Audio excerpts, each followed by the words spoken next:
Welcome to Penrose Learning, where we make understanding easy.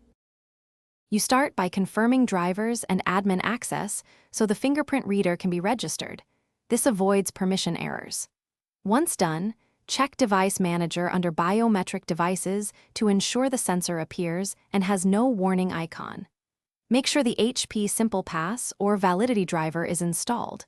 If not, install the appropriate HP/validity package. You should be in an admin session when launching the enrollment tool, so the software can write credentials and link the fingerprint to your user account.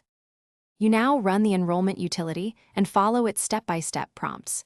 This creates the biometric template that unlocks your account.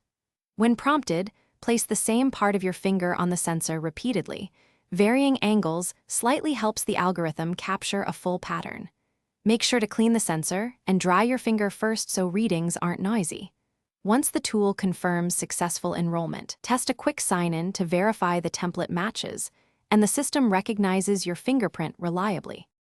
Finish by enabling fingerprint sign-in in your user account or in the HP Simple Pass settings, and then reboot if the software requests it. This ensures services load correctly. You should test locking and unlocking the device several times to confirm stability.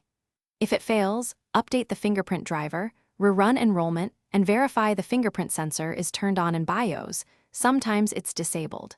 One key troubleshooting tip: if recognition is inconsistent, delete the template and re-enroll with cleaner skin and slightly different angles to improve Thanks for watching. If this was helpful, leave a like and consider subscribing. See you next time.